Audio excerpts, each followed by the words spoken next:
శుక్లాంబరధరం విష్ణుం శశివర్ణం చతుర్భుజం ప్రసన్నవదనం ధ్యాయేత్ సర్వవిఘ్నోపశాంతయే. లౌహిత్యుని జననం. భగవంతుడు పలికెను, ఇప్పుడు కామానికి వసుడైన వానికి సంబంధించిన మరొక కథ చెప్పెదను. పూర్వం భాగీరథి తీరంలో ఒక బ్రాహ్మణుడుండెను. అతడు పరమహంస సన్యాసి, ఏకదండి. వేల కొద్దీ బ్రాహ్మణులకు ఉపదేశం చేసెను, వారికి శాంతిని ప్రసాదించెను. అతడు భూమిపై తాబేలు వలె ఉండెను. ఒకనాడు, తాబేలు వలె అనగా ఇంద్రియాలను నియంత్రించి అని అర్థం. ఒకనాడు అతడు జనసందడి లేని దేవాలయంలో ఏకాంతంగా ఉండగా సాయం సమయంలో యవ్వనంలో ఉన్న ఒక అందమైన స్త్రీ భర్త ఇంటి నుంచి మరొక ఇంటికి అటుగా వెళ్ళుచుండెను. ఆమెను చూడడంతోనే అతనికి మన్మథ వికారాలు కలిగి కామం జనించింది. దానితో పాటు భయం కలిగింది. ఆమెను ఒక గదిలో బంధించెను. గదిలో ఉన్న ఆమె లోపల నుంచి గడియను గట్టిగా బిగించి అతన్ని లోపలికి రాకుండా చేసెను. ఆ స్థితిలో అతడు ఆ సుందరిని మనసులో చింతిస్తూ ద్వారం వద్దనే ఉండి నేనేం చెయ్యాలని ఆలోచిస్తూ ఆమెతో ఇలా పలికెను, ఓ ప్రియా, నన్ను ఒకసారి లోపలికి రానివ్వు, అప్పుడు నీ భర్త నీకు వసుడగును. కామంతో ఉన్న బ్రాహ్మణునితో ఆమె ఇలా పలికింది, తండ్రి, ఇది మీకు తగదు, అలాంటి మాటలు మీరు మాట్లాడకండి. అంతటా బ్రాహ్మణుడు, కళ్యాణి, నా వద్ద బోలెడంత ధనం ఉంది, దాన్నంతా నీకు ఇస్తాను, తలుపు తీయ అన్నాడు. అప్పుడు ఆ స్త్రీ, ధర్మం ప్రకారం మీరు నాకు తండ్రి, పుత్రికా సమానురాలైన నా వద్దకు మీరు రావద్దు, నేను పరభార్యను, మీరు ధర్మం తెలిసిన వారు అని పలికెను. అంతటా అతను బాగా ఆలోచించి ఆ గదికి స్వయంగా ఒక కన్నం చేసి అందులో నుంచి వెళ్ళడానికి ప్రయత్నించను. అలా చేస్తున్నప్పుడు అతని తల లోపలికి వెళ్ళి బయటికి రాలేదు. అతడు అట్లే మరణించెను. ఉదయాన్నే కాపలావారు ఆ శవాన్ని చూసి విస్మయంతో అతడు ఎలా మరణించాడు అని ఆ సుందరిని అడిగారు. జరిగిన విషయమంతా వారికి చెప్పి ఆమె తన ఇంటికి వెళ్ళిపోయింది. ఇది కామం యొక్క మహిమ. దేవతలు, అసురులు, మానవులు అందరికీ కూడా దాన్ని నియంత్రించుట కష్టసాధ్యం. అత్యంత సుందరి అయిన అమోఘను చూసిన పిదప సర్వలోక పితామహుడైన బ్రహ్మ బీజం నేలపై వదిలెను. దాని నుంచి లౌహిత్యుడు పుట్టెను. బ్రాహ్మణుడు పలికెను, బ్రహ్మకు అలాంటి మోహం ఎట్లా కలిగెను? అమోఘ ఎవరు? దయచేసి చెప్పవలను. భగవంతుడు చెప్పెను, సమస్త దేవతలచే పూజితుడైన వాడు, బ్రహ్మ సమానుడు అయిన ఒక ముని ఉండేవాడు. అతని పేరు శంతనుడు. అతని భార్య అమోఘ, పరమపతివ్రత, రూప యవ్వనవంతురాలు. ఒకనాడు శంతనుని చూడడానికి బ్రహ్మదేవుడు వారి ఇంటికి వచ్చెను. ఆ సమయంలో ముని పువ్వులు మొదలైనవి తెచ్చుటకు వనానికి వెళ్ళెను.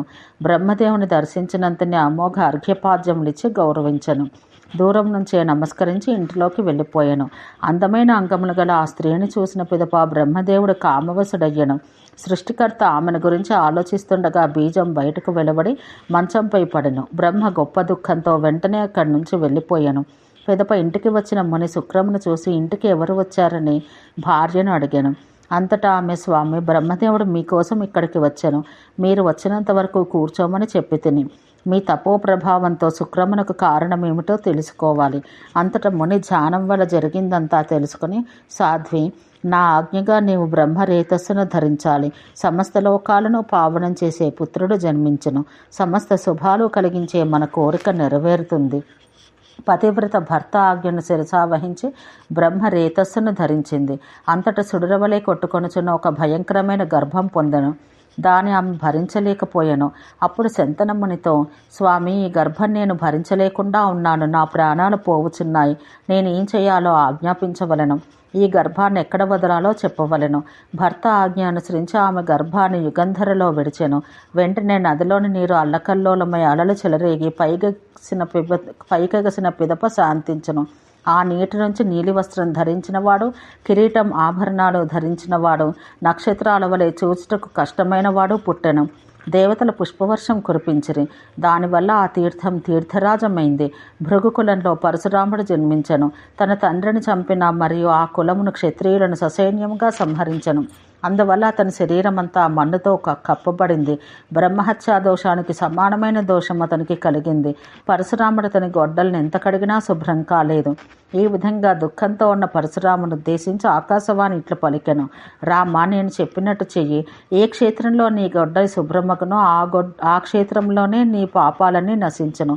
సర్వజనుల హితం కోసం నీవిక్కడ వసించము.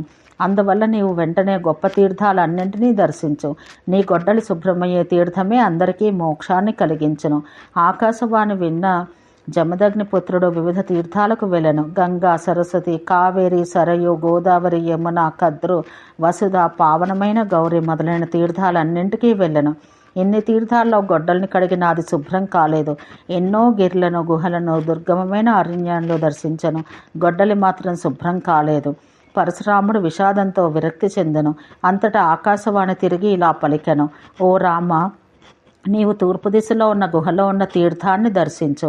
ఆ మాటలు విని పరశురాముడు సర్వపాపాలు నశింపచేయు ఆ కుండమును దర్శించను. తన గొడ్డలి అక్కడి నీటిని తాకినంతనే గొడ్డలి శుభ్రమయ్యను. గొప్ప సంతోషంతో అక్కడ స్నానం చేసినంతనే శరీరం శుభ్రమయ్యను. సమస్త దోషాలు తొలగి శుద్ధ ఆలోచనలు మనసులో కలిగెను. పరశురాముడు ఎంతో కాలం ఆ తీర్థాన్ని సేవించను. అక్కడి నుంచి పురమునకు వెళ్ళి అక్కడి నుంచి సముద్రానికి వెళ్ళెను. ఆ ఉత్తమ తీర్థాన్ని పూర్వం బ్రహ్మదేవుడే నిర్మించనని ప్రతీతి. ఆ తీర్థం సేవించిన వారు సమస్త పాప విముక్తులై మోక్షాన్ని పొందుదురు.